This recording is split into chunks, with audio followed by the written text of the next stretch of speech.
What's up, YouTube? And welcome back to episode 11 of the BLFE podcast. As you can see, we're in a different location. I'm not gonna tell you where this is. Just know that it's not the normal BLFE house. In this episode, we will be rating the best Pixar movie and the worst Pixar movie and everything in between. And and by we, I mean me and Luke. Howdy doody. I'm back. He's been back. Yeah. He was in the last episode. But here we are.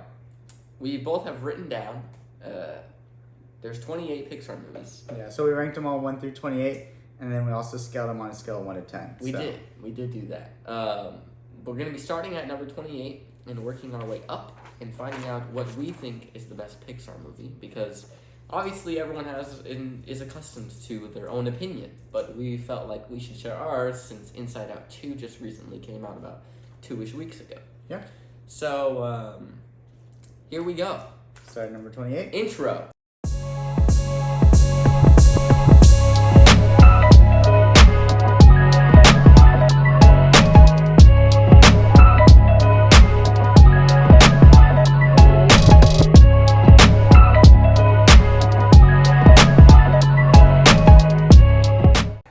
Welcome back.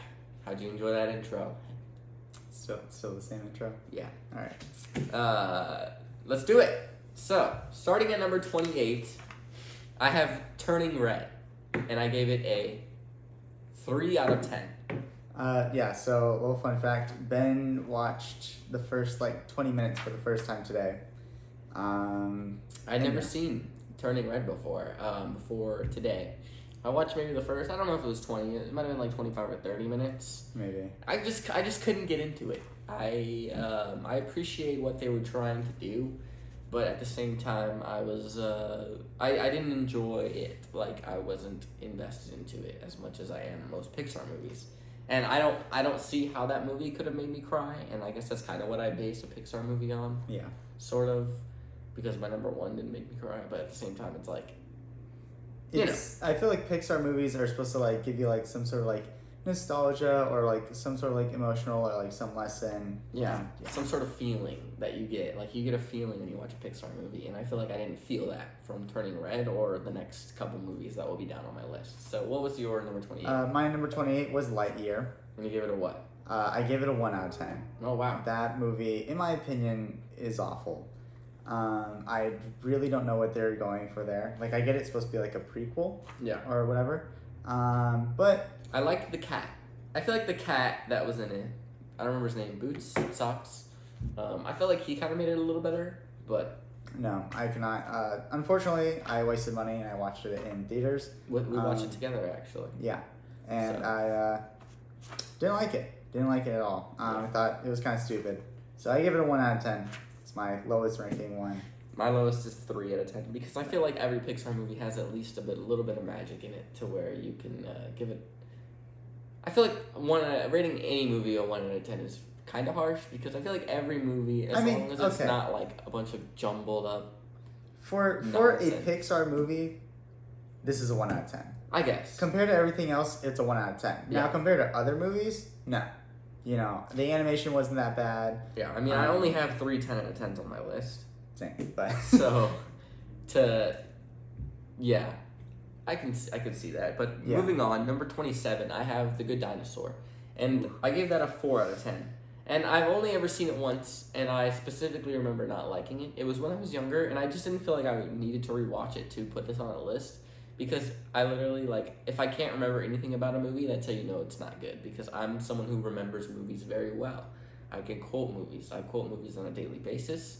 And so if it's not a movie that I can quote, and it's not a movie that I can remember, then I feel like it deserves to be lower on the list. Yeah. So, that's why.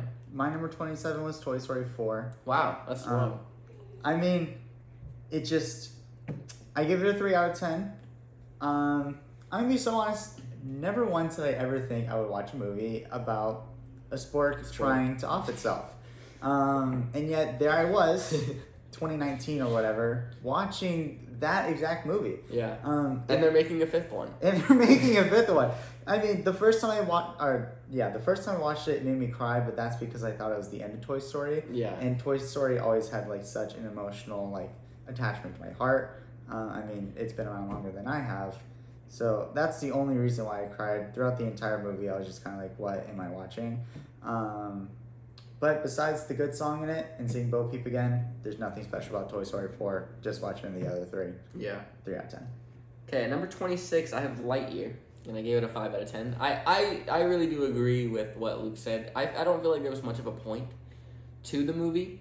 I get it. You know, it's the movie that Ampy watched when he was younger to inspire the toy that he bought or that his mom bought for him.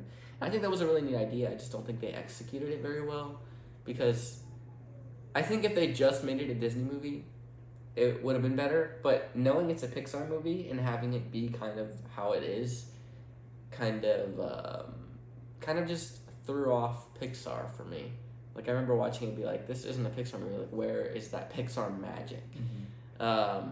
But I do think that there were some funny parts, and, like, the reverse sandwich and the cat in the movie. To number 26. My number 26 is Turning Red. Just me personally, I can't connect with it. And for me, at least, when I watched it, it was a little bit cringe. I can't really sit through the entire movie without, like, doing like the little embarrassment turn like with someone else. Like I definitely couldn't watch that by myself. I gave it a 3.5 out of 10. I don't see anybody that could just turn on Turning Red and just feel like, oh my god, I love this movie. Yeah. There's no Pixar magic to it. That's why it's at the bottom of my list. Like, whatever. At number 25, I have Cars 2. And okay, me too. Okay, cool. Cars fans are gonna hate me, and but literally, like, I don't think any of the Cars movies are that good, and I'll get into that later. But Cars 2 specifically, to go out of your way to make a Mater spinoff instead of focusing on the main character, like, I get it. Everyone loves Mater more than they do Lightning McQueen because Mater is the comical side character. Mm-hmm. But to have his own spinoff, just it felt out of place, wrong, and once again, it just missed that Pixar magic that I feel like I should be getting from these movies because it's a spy movie. Like, I'm not getting anything, like, life-changing, you know?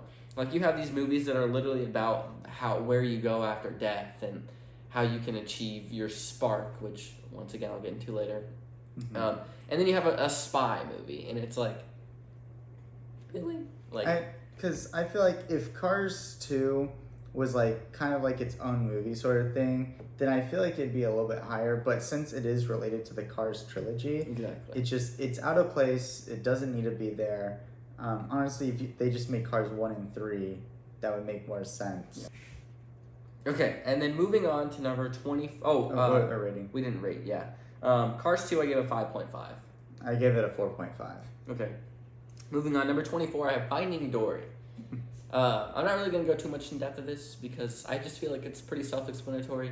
I don't think it needed a sequel, but once again, the comical sidekick, Dory, needed her own movie. There was some Pixar magic in this movie. I do think that the ending was very emotional, and I think it was cute how it went back to the backstory of Dory.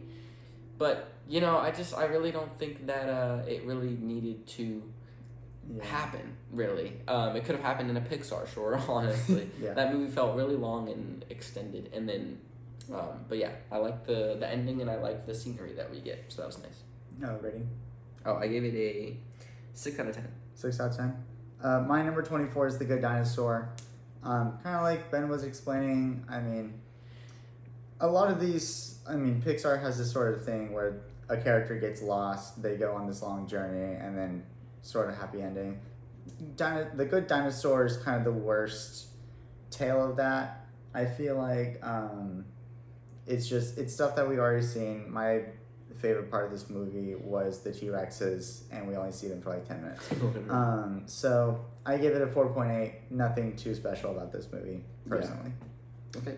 Number 23, I have Cars 3. Once again, like I said, Cars, not the biggest fan of Cars. I don't think I really ever have been. But this movie just felt unneeded. I do like, though, how they retired McQueen. because I think that was the best part of the movie. I think that it showed the ending. I think that it showed maturity and growth in Lightning McQueen, because in the first movie, he knew he was the best. And then in Cars 3, he realized maybe he wasn't anymore. And I think that shows a lot of maturity, and I think it shows... I think that was just a good ending for it. But I do not like the yellow car. I can never remember her name. Cruz? I don't like who they passed it on to. I never liked her character. She was kind of annoying, but I do like how they passed it on. I gave it a 6 out of 10 again. For my number 23, I put Finding Dory. Going off of what you said, I mean, didn't really need a sequel for the silly little side character. The only thing I really remember off of this movie is octopuses have 3 hearts. That's about it. But I give it a 5 out of 10 because I could watch it again. I could too, yeah. But yeah, good. Number 22. This is gonna be controversial, but I have Elementals. I watched this movie for the first time maybe last year. No, it was like not that long ago. It was like a month ago. Maybe. Oh, that's right. Yeah. Because I never saw it in theaters. Because I just felt like it wasn't one that I wanted to be interested in. I didn't get like what it was about, what the story was. But when I watched it when it came out on Disney Plus, I found myself kind of bored throughout most of the movie. But I can see how people like it. I really do, but it's just not one that I could enjoy, and I can't really go into much further detail. But I also gave that one a 6 out of 10. That's fair. What are we on? 22. 22. That's where I put Cars 3 at 22. A lot of my stuff is just literally right behind yours. Yeah, like what you were saying.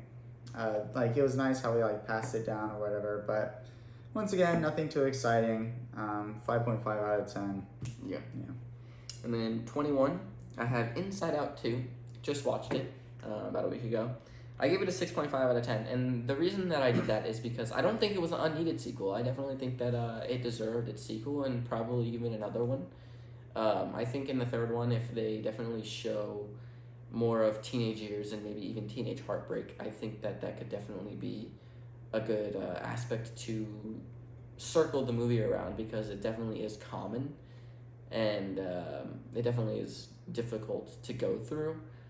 So I think that if they make the third one more about that, or even if they do something completely different, like maybe even loss of a family member, I think that could also be a really good topic, because Inside Out movies, so far, they both, one made me cry and one almost made me cry. So I think that that's the point of the movies, is to make you cry and to get you in your feels. I mean, it is about feeling. So yeah, 6.5 out of 10. What are we on? 21. 21. For 21, I put Monsters, Inc. I know it's pretty low down there. It's just, when I was watching it when I was little... Wait, Monsters, Inc.? Yeah. Monsters Incorporated. Whoa, okay. It's just, there's a lot of stuff that just kind of seems like unnecessary throughout the movie. Okay.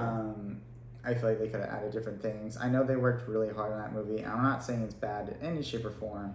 It's just... You put it Monsters University before Monsters, Inc.? Just, what? Like, you like Monsters University more than Monsters, Inc.? Yes. That's crazy. Okay. Well, I mean, it's... For me, personally, it's a 5.7. Wow. That's crazy. I mean, like I said, everyone's accustomed to their own opinion, but, like, I feel like that's definitely a classic. But... I mean, because for me, for a lot of these, I just had to kind of look past nostalgia, or else, like, all the movies that I watched when I was younger would have been top 5. That's fair. Because I do have some of the newer movies up at the front, too. So but definitely my top 3, I think I based off nostalgia. Yeah, I mean, if I was putting in nostalgia, Monsters, Inc. definitely would have been way up there. But, I mean, looking back on it, some of the stuff, it was just like, okay, like, it's an alright movie. Yeah, I can see that. Moving on to number 20, I have A Bug's Life. And oh, really? Yeah, we both have Bug's Life for number 20. Okay, I really wanted to put this movie higher, because I definitely remember it being one that I watched a lot as a kid. I do love that movie. I love Hopper. I think he was a really good villain. And I love the little circus bugs. I can remember a lot of that movie, and I think it was really good. I mean, for me, it's a 5.8. When I was younger watching it, it's just ants getting bullied by grasshoppers. Literally. So, I mean, for me, there wasn't anything, like, too special about the movie. Like you said, Hopper was a pretty good villain, but... Yeah. I don't know. It just, for me personally, it was never like, oh my gosh, put on A Bug's Life, you know? Yeah. But I mean, overall, it's still pretty good. It's a classic. I feel like everyone should watch it at least like 2 or 3 times in their life. Yeah, so. I gave it a 6.5 out of 10. I don't know if I ever said that. But Right. moving on to number 19, I have Incredibles 2. Hmm. Once again, a very, very well-needed sequel. And again, it's a superhero movie, Yeah, so the Underminer. Like, I'd be okay if they did another sequel. I don't like how it took, 14 years? longer, because it came out 2004. And then the new one came out, 2021. Yeah, so it took 17, 18 That's, years. that's super unneeded Mm-hmm. for that long of a gap. It's a superhero movie. Yeah. I get you want that family Pixar magical aspect, but that does not take 16 years to do. Yeah. And especially if they left the first one on a cliffhanger, and they didn't even stick to that plot line. Because it was such a short clip at the very beginning of just Of them fighting the Underminer, and then he just disappears and he goes away. But I gave Incredibles 2 a 7 out of 10. I really do like the screenslaver, and I love the plot twist that they had in it. But like I said, it took too long for it to be that to be unforgettable or to be forgettable. Yeah. For my number 19, I put Finding Nemo. That's crazy. I mean, once again, it just goes down to it's one of those nostalgic movies. You watch it when you're younger. But I mean, in the end, it's just one of those one character's looking for another character, which happens a lot in these Pixar movies. And all it really has... It's a father-son. How many father-son movies do you have in this list? The Good Dinosaur. Okay, well, that one's not good. It doesn't count. No, Luca is his entire family. Anyways, it's just, I mean, besides having a couple good quotes, it's just a lot of back and forth. I mean, Bruce the Shark, bro. I feel like he made that movie perfect, honestly. Anyways, but there's other movies up here that I prefer watching more than Finding Nemo. I guess. But I give it a 6 out of 10. Moving on, number 18, I have Onward. And when I originally watched this movie, I loved it. Onward. Sorry, you're talking about where a character is going to look for their dad. Onward. Well, that's a little different because it's opposite, but still. Yeah, Sorry. it's also Finding Nemo is a lost child. Onward is a dead father. So it had a little bit more emotion to it, I feel for sure. But I love the ending, how he realized that his older brother was more of a father figure to him because he couldn't even remember his dad.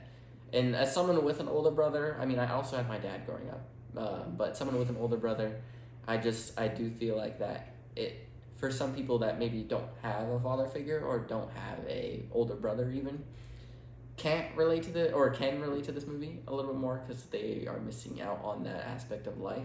And I feel that's a really important aspect of for Pixar to focus on.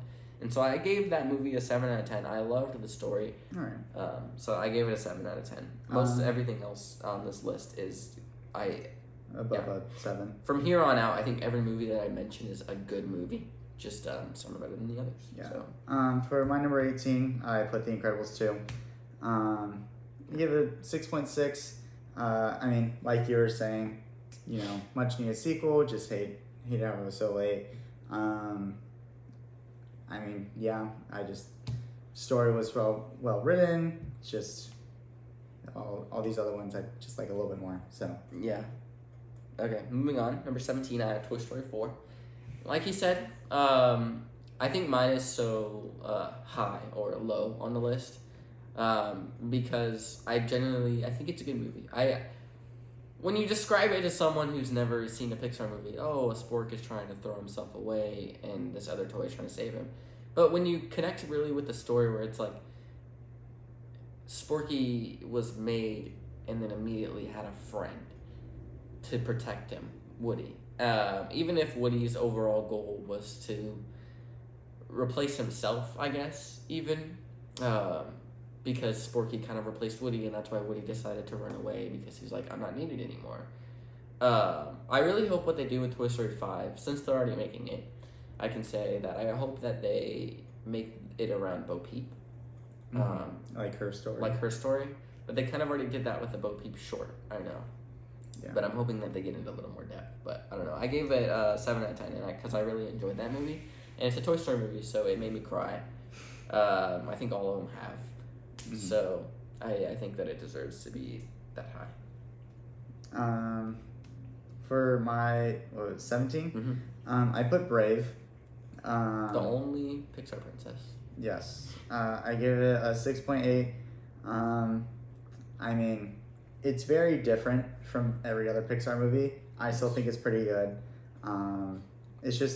It's a little bit lower because I feel like all these other movies I've had more of like an emotional connection to. Yeah, that's a mother-daughter duo. So for us, like, I feel like it's not as easy for us to understand. Yeah. But I can see how.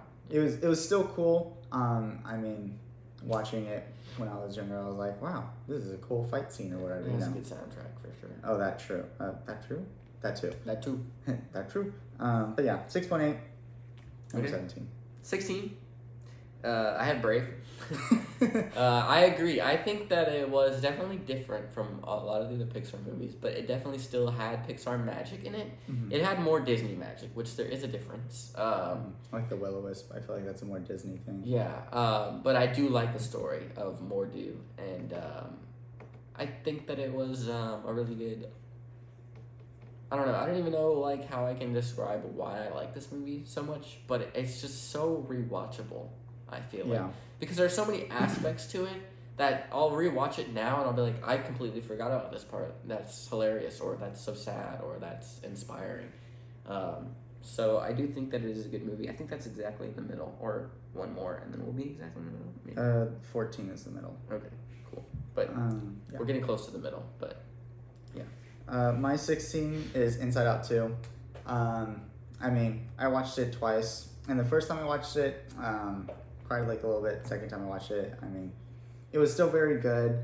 You can definitely tell that they're trying not to just focus on where the kids like they did with the first one, but they're now trying to relate to, because we've grown up since the first one. Yeah. So they're trying to relate more to that, and I'm interested if they make more, if they're going to continue to try to relate to the teenagers or, people our age. It's just kind of like with Turning Red, some of the moments were just more like cringy, but I mean, I understand because like she's going into high school, so they're gonna act like that. Yeah.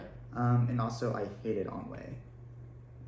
Who? On the like the not the depressed. But yeah, sorry. I didn't like that character that much. That kind of brought it down a little bit, but overall, I honestly didn't like embarrassment. I felt like I hated Fear in this movie too because he was so annoying. He was like, oh, well, anxiety could have done that. And I'm like, at 15, I had Monsters University. Yeah. Unlike him, I do think that this one is worse. I do like how it was a prequel because most of what we get in these Pixar movies are sequels. So I do like that it was a prequel. Mm-hmm. And I gave it a 7.5 out of 10. Okay. We're on 15, right? Yeah. I put the first Toy Story there. Oh, wow. It was hard. I give it 7 out of 10. I feel like the main thing that drops it for me is just the animation. I mean, everything, like all like current animation, it all looks so nice and crisp. Like I love the way that Toy Story 4 looked. Oh yeah, it was beautiful. It was visually appealing for sure. But especially the scene with the lights in the window. Mm-hmm. That was a good scene. But I mean, Toy Story 1. It has that great story. I mean, 1998. It did come out in 1998, so the animation, of course. But, I mean, it's the most iconic duo in Pixar. Yeah. Woody and Buzz, literally the face of Pixar. But I mean, just compared to everything else, I just put it at 15. Yeah. Number 14, I had Finding Nemo. I really love this movie. I think that it was really good because it showed us that Marlin was fighting for all he had left. Because at the beginning of the movie, which is the worst start of a movie I think I've ever watched, besides maybe Up, it showed a family, and then all of a sudden it was just two people. Which sucks. And fun fact, barracudas don't actually eat clownfish eggs. So the theory is that the barracuda didn't actually eat them in coral. Marlin's wife actually ate them because female clownfish actually eat clownfish eggs. I didn't know that. So, little fun fact to ruin the movie for you. But besides that point, if you think that the barracuda did eat the coral and all of the fish eggs, then it's a really good movie, because because it's just sad. Like, it started off sad, and then it was like, oh my God, Nemo is all I have left. I can't lose him. And it was showing a dad fighting for all he had left, which was Nemo. And then in the end, and you meet so many good side characters. You have Dory, you have Bruce, you have the other two sharks, you have the fish with the light bulb on it, you have Gil, the starfish. Like, there's just so many, like, memorable side characters that you don't get in a lot of movies. And so I really did enjoy that feature as well. So I gave it a 7.5 out of 10 as well. All right. My number 14 is Soul. I know a lot of people really like this movie. I watched it today, and it did have a really great message behind it. It really had like the great message behind it. It really had like that Pixar like the Pixar message that they love to carry out in all of their hard and impactful movies. It just most Pixar movies make me cry. This one didn't, but it was still really good. I gave it a 7.3. Just it didn't hit me as strong as most of their other movies. So yeah. 13, I had The Incredibles. Oh, me too. Okay, cool. It's hard because this movie is so great. I love this movie. I love honestly almost everything about it. Mm-hmm. It just doesn't feel like Pixar, which I feel like it would be lower if it wasn't nostalgic, but since it came out like a year before I was even born, and I remember watching it growing up a lot, I feel like it's so nostalgic, and it's so good, and it, even if it doesn't really have like a overlying message, it's just a good family movie, and I think that you can never go wrong with a family movie, and so I just think it's a good spot to put it. I gave it an 8 out of 10, but once again, I just don't feel like it has a lot of Pixar magic, but it definitely is a good movie. Yeah, I gave it a 7.3, but I mean, back in 2004, like Avengers wasn't out, there weren't like a lot of like superhero movies out, so the fact that Pixar, put this out there without any really like inspiration from like any other movies, I mean, it's a great movie, and like it does have like that lesson, like, oh, like you're never truly alone, because Mr. Incredible, he goes out and he tries to do all this stuff by himself. And in the end, he has to use like his family, his friends, all that. So I mean, still has that message, but then again, it's also just a superhero movie, and it's really good. So yeah. Number 12, I have Monsters Inc. And I think I rated this movie so high was because not only is it nostalgic, it's also like a family movie, and I just feel like it's like the ending sucked, first of all, because they should have just ended it with him never going back to see Boo, because I feel like it left it on an impossible cliffhanger, and I don't think we're ever gonna get to see Boo as a teenager or as a adult or anything like that. Anything older than what we've already seen her. So why would they do that to us? Maybe they had an original plan to make it and then realized, no, this isn't gonna work. But it was like, that's the only thing that sucked about that movie was the ending. But throughout the movie, I loved it. I think Randall was a really good villain. I think what's his name, Mr. Waternoose, was also a really good villain. Mm-hmm. And then another iconic duo. In fact, I think almost even as good as Woody and Buzz, Mike Wazowski and Sully. I think that they're also a very good iconic duo, and I love seeing them together, which is why I also really love Monsters University, but just not as much. Yeah. So I gave it an 8 out of 10. For my number 12, I put Onward. I mean, that movie, it hits hard sometimes. I mean, it's this guy wanting to see his dad for basically the first time, and still like having that like kind of emotional connection there. I mean, he was trying his hardest the entire time. Chris Pratt. Thanks. But I mean, for me personally, it just hit in a way. That one definitely had me crying at the end. So 7.5. Yeah. Just that was good. Number 10. Nope. Number 11. 11. I have Cars. Oh, me too. None of the Cars movie made it in my top 10. And I know that's going to cause a lot of problems because the Cars franchise gets a lot of hype. But as a kid, I hated watching that movie because I found Lightning McQueen annoying, self-centered, egotistical, and the only reason that I love this movie is because of Mater. So when Cars 2 originally came out, I loved that movie because I was like, oh my god, Mater, I love Mater. But when I grew up, I was realized this is pointless. But Cars 1... This is maturing, guys. Cars 1, I felt like the only message was that one DJ Khaled song, all I do is win. But, like, you don't always win. You lose. Which is why I also think Cars 3 was a really good because, like, he didn't win for once. Well, he didn't win in Cars 1. The end of the race, he stopped. But, like, yeah, I guess. I mean, we put it in the same spot. Like, I'm just saying. I guess there was a lot of character development in who he was and how he grew as a car. But it's just like, it doesn't stick out to me the way it does to other people, and I don't know why. But I do love Doc Hudson. I think that he was a really good side character. And I think Mater was a really good side character.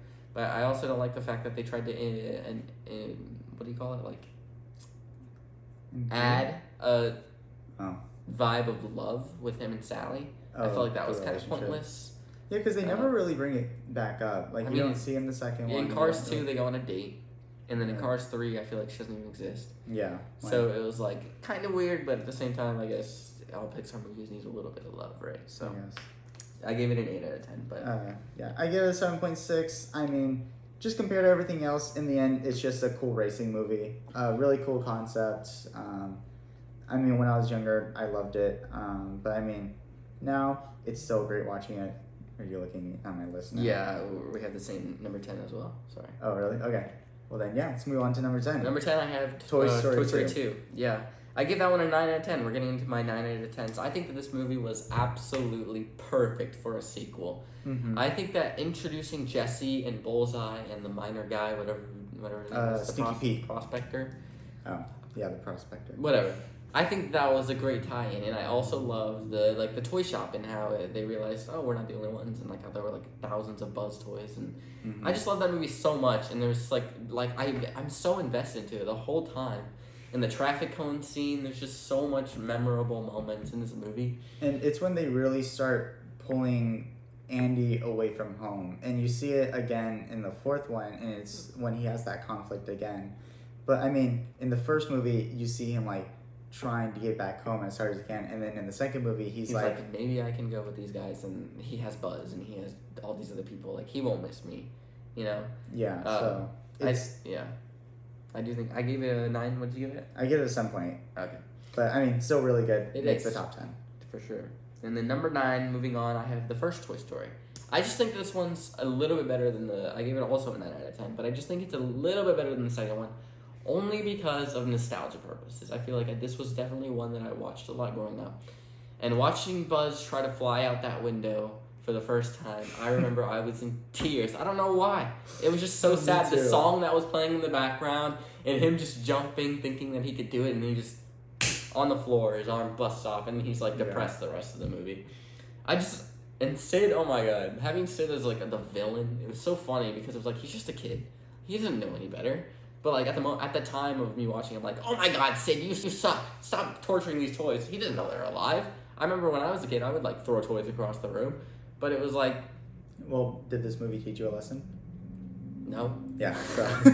But I still think it's better than the second one. But I do think that the main reason that's in my top 10 is for nostalgia purposes. Number 9, I put Monsters University. I haven't seen that, but okay. I mean, to be, Mike, he thinks, like, he's going to be, like, this number one scare, and just, like, his entire story, how he's trying his hardest, and then slowly, like, goes out his way and cheats. I don't know. I really liked it, and it's not even, like, a movie where I'm, like, nostalgic about it. It's just a movie that I feel like I could watch a couple times, and I'm just like, yeah, it's well animated. It's nice to see, like, how all these characters met and how like little rivalries can start and all that. I just thought it was cute. I thought it was funny. I just hope if they ever do a sequel to Monsters or Monsters Inc. that they include like some of the people that we met in Monsters University. Yeah. Like, oh my god, let's get the old gang back together and they go meet that sticky guy or whatever. Yeah. But I give it a 8 out of 10. Okay. So number 8, I have Luca. For being this new in Pixar, because it did only come out in like 2020. For being this new in Pixar, I do think this was a really good movie. I think that even if you don't agree with what I'm about to say, I don't care. They're gay. They are so gay for each other. I don't care what you say. I think that this is Pixar's first gay couple, and I don't care if they're 12. I don't know how old they are, but it's so obvious that it was supposed to be a hint towards them being different because they're gay. And I think that they were fish people, and I think that the fish people was like a symbolism to being different, obviously. But I think that the difference that they were trying to put in was that they're gay, which I really think that it was a really important addition to Pixar. And I felt so much Pixar magic in that movie, and the scenery was amazing, like when they were in the sky touching the fish, aka the stars. I think that it was such a good movie. It had such well-written characters and very good cinematography. And I think that it deserves to be in the top 10, even if it's a newer Pixar movie, because a lot of the movies that I have past this are older Pixar movies. So it did really well for being a newer Pixar movie, for sure. My number 8 is Elementals. I know you did not enjoy this movie that much, but me personally, and like this is full bias for this one, I love this movie so much. I watched it twice in theaters. I cried both times. Like literally the only beef I truly have with this movie is the one crystal scene where she stands on the 2 crystals and then she turns 2 different colors. Oh yeah. But I mean, it has like her having like different dreams than her parents, and her parents being controlling. And Danny DeVito. And then it even brings up like different backgrounds of people, and how like all of that can divide people so much, and how like the fire was hated so much just because they're different. I mean, I do love the idea around it. I can't lie. It was a good idea, but I feel like it could have been executed better. Yeah, it just, for me, a lot of the topics really hit.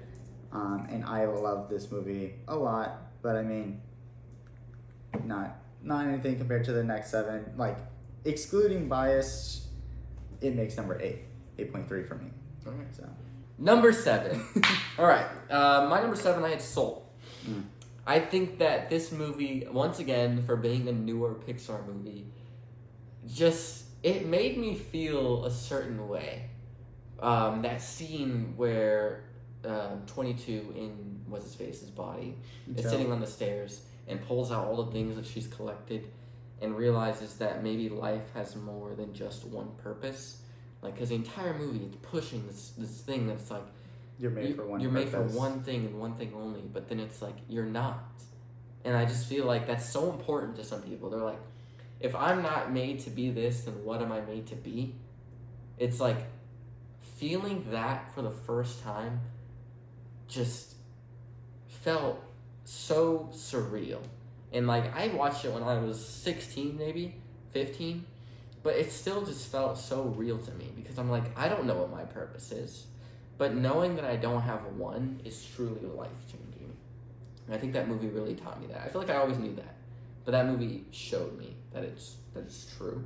And I love that movie, and I love that they incorporated jazz in it, because I do think jazz is a very underrated style of music. So I gave that one a 9 out of 10 as well. The last few are 9.5s and 10s. So my number 7 is Luca. I mean, like he was saying, really, really good movie. It kind of ties in with why I like Elementals. Just like the whole, everyone is different, you know, oh, you can't do this because of, you know, what you look like, even though theirs is a completely different species or whatever. And also that movie was beautiful. It was. It's beautiful to watch. It's very aesthetically pleasing. It is. So I give it an 8.5. Yeah. Coming in at number 6, I have Toy Story 3. Me too. The best Toy Story movie, for sure.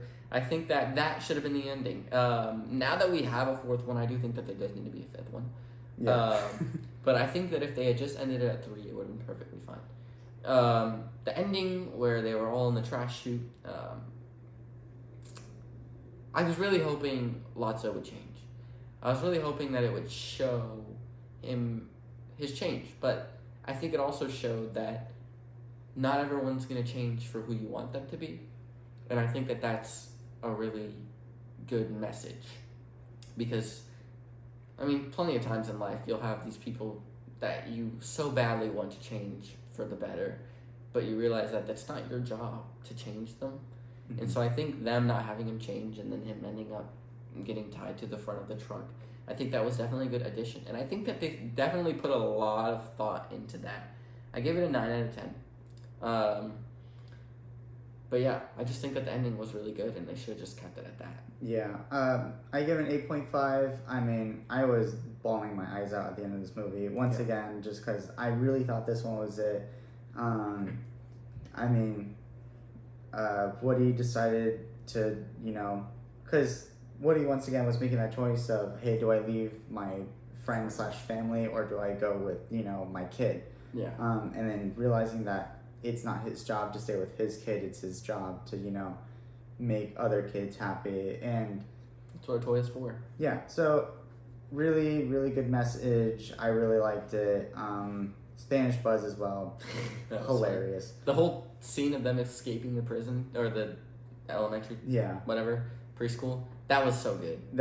It was really well animated and so good. And the tortilla scene, hilarious, where he like put his face in the tortilla. That was funny. Yeah, but yeah, I mean, really, really good movie. Okay, we're getting into the top 5, which means that these movies are above all movies. In fact, some of these movies are like my favorites of all time. Our top 5 are all the same movies. That's okay. Number 5, I have Coco. Yeah. I genuinely think that this movie was very underrated to begin with. I don't remember a lot of people talking about this movie when it first came out. I know a lot of people talk about it now, but I think I was definitely one of the first fans of this movie. I don't want to brag. But when this movie came out, I genuinely enjoyed every second of it. I think that music is a big part of everyone's life, and it should be. And I think that not only was this a message about music, it was a message about, once again, a purpose. I think finding a purpose, because Miguel had like his whole family telling him what his purpose is. And I think in a good comparison would to be Spider-Man Across the Spider-Verse, where he's like, people keep telling me what I need to be, but I'm gonna do my own thing. And I think that that's kind of what Miguel did. I mean, he kind of just picked up a guitar and was like, I don't care what my family says, I'm gonna play music because I know that that's my purpose. And if I don't have that, what am I? And I think that he also discovered that maybe he has more than one purpose. Even if at the end he did get what he wanted, and he did get the music, we don't know that that's what his purpose is, and he doesn't know that's what his purpose is. So I think a 9.5 out of 10 is a very fair rating for that movie. It was a great movie. Yeah. So yeah. My number 5 is Inside Out. I give it an 8.8. I mean, this movie is so iconic. It's so well written. I remember when I watched it in movies, I was crying because I feel like it perfectly shows how hard your emotions are, and how it's not always so easy to show what you're feeling or even how you're feeling, and also just how Joy was trying to suppress sadness, but really all she needed to do was embrace it. Yeah. It's just sadness is a big part of life. It's a great lesson for kids and also parents. And I mean, it's a really good movie. Yeah. I don't know how else to say it. So yeah. Tying into that, my number 4 is Inside Out. I genuinely think that this was a spectacular piece of filmography. I don't know why I said this so fancy. Yeah, to use big words. But it's just it literally it gives me goosebumps and butterflies to this day. I actually just watched it the other day.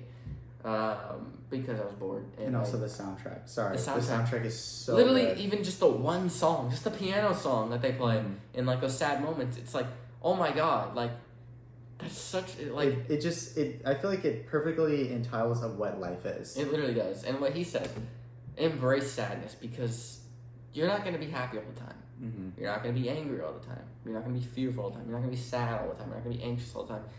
it shows that each emotion in your life has a purpose, and if like you don't embrace them, you're just gonna be holding yourself back. Mm-hmm. So I do think that it's good to cry, it's good to laugh, it's good to be scared, it's good to be disgusted, and it's good to be angry, and they're all very important. So, yeah. My number 4 is Coco. I gave it a 9 out of 10. I mean, we just flipped ours.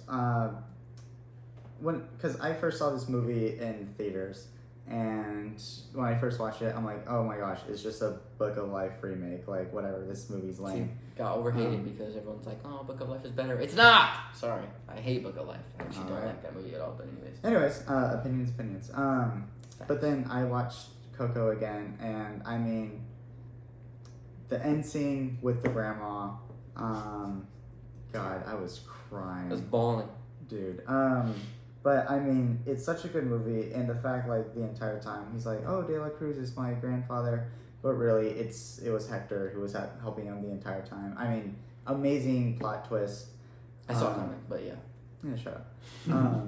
But overall, just amazing movie. So much emotion, and it just really shows that, like, you know, sometimes you just have to really believe in what's in your heart. Yeah. 9 out of 10. Number 4, Coco. Number 3. We're getting into top 3, big 3. The last 3 that I have are all 10s out of 10, so I'm just going to say that now. Number 3 is Up. And a lot of people will have this as their number 1. A lot of people will have this as number 2. This is my number 3. And I do think that if you asked me like 5, 4, even 3 years ago, this would have been my number 1.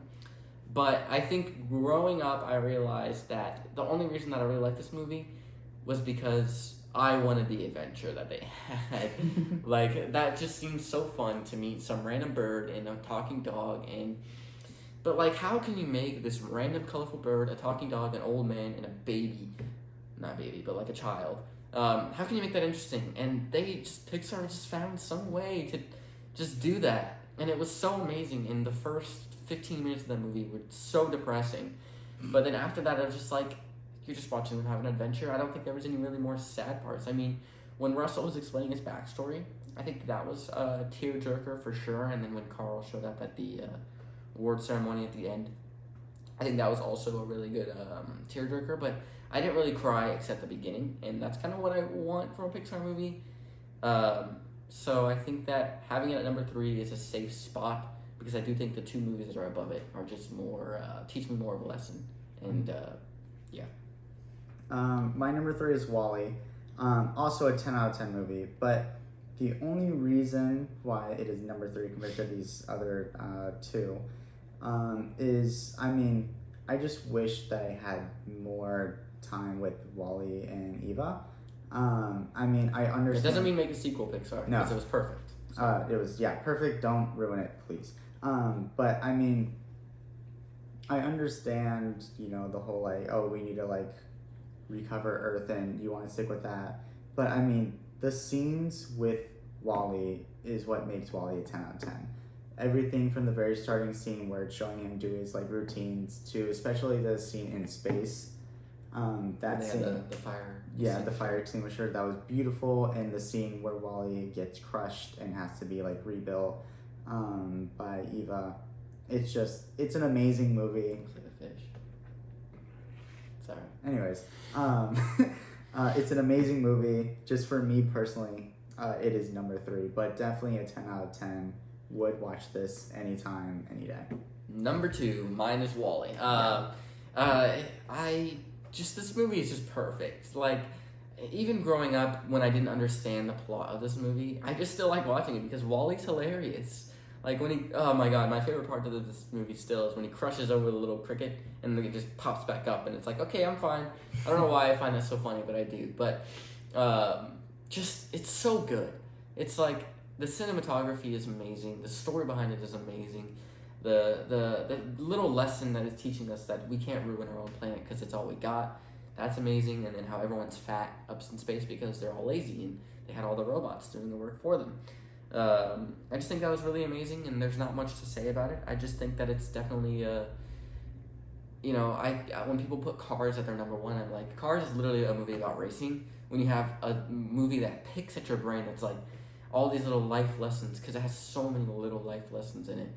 It's like, how can you put Cars above this movie? Yeah. It's like, this movie is so good, but what's your number 2? My number 2 is Ratatouille. I mean, if you told me that a movie about rats would honestly, like, make me sit down and enjoy all, like, an hour and 45 minutes, I wouldn't believe you, especially rats cooking. Yeah. But the way they that cooked, that's for sure. The way that they showed Remy and, like, his struggles and his connection with, I forget the guy's name, Linguini? What is it? I don't know. The guy with the curly hair? Yeah. The curly hair? Yeah, the yeah. one he controlled. And then also how they showed, like, the emotions of people with food. I love the animation that they used for that. It was really creative. And I feel like most of their just, like, standalone movies are really creative, but I gotta give it to them. Ratatouille is probably their most creative one. Yeah, for sure. Like, who just thinks of, what if rats could cook? Yeah, like, honestly, what was that person on? Yeah, I don't know. But, I mean, they made an amazing movie with that. Only reason it's above Wall-E is because you stuck with the main character the entire time, and I really like that. Once again, 10 out of 10 movie, but... Yeah, I mean, once again, tying into my number 1, I have Ratatouille. And I just think it's so, like... How? Like, how do you think? How do you think of that? I don't understand. Like, who just one day was writing on storyboards and like, what if a rat could cook? It's just like creative genius that I understand that it's your number 1. I mean, it is. It's creative genius, and they did it so well.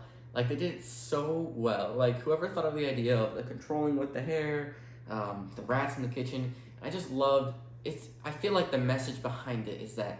Even though they try to make the message anyone can do anything, I think more of the message was it's okay to be different.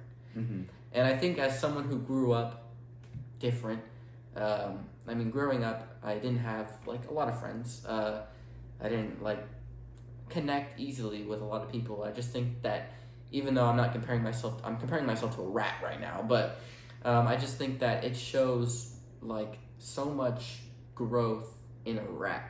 And it's like, how do you do that?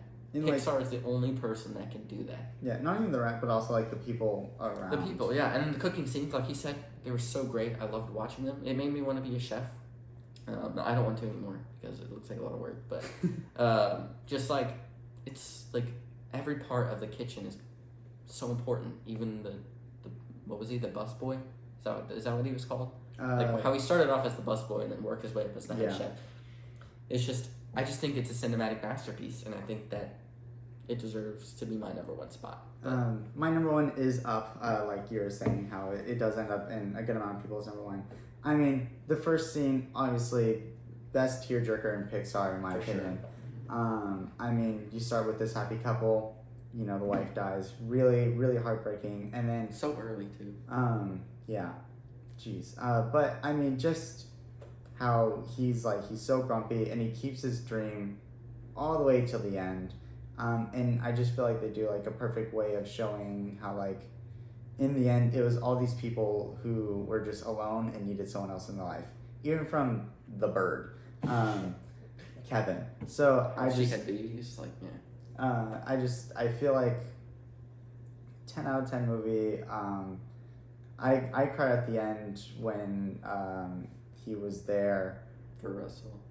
For Russell at the end. They played the little car game. That was really cute. Yeah, so, I mean, I thought the entire thing was perfect.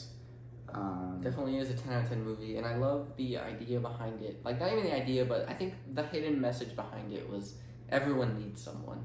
Yeah. Whether it be an old grumpy man or a little, however old he was, kid, or a bird, or Doug. I mean, Doug was literally alone, even though he had a pack of dogs. Yeah, because he was bullied, and now he's the alpha. So exactly. It just shows that anyone needs someone, and to not judge a book by its cover, because everyone needs at least one person in their life to have. You know what I mean? So. Yeah. But anyways. Yeah, these are just our opinions. Let us know what yours are in the comments down below, because opinions are just opinions, and I will definitely judge you on them, but I won't judge too harshly. But let me know in the comments down below what your top 5, top 3, whatever, what your favorite Pixar movie is below, and I think we'll do this again with maybe Marvel movies or something in the future. Something like that. Because I didn't enjoy this. It is going to be a little bit of a longer video. We haven't edited it, obviously, but I'm predicting probably around 30 minutes, honestly. Yeah. But if you enjoyed and you watched all the way to the end, let me know down in the comments below. Like this video, subscribe, and we will see you In the next one. Bye.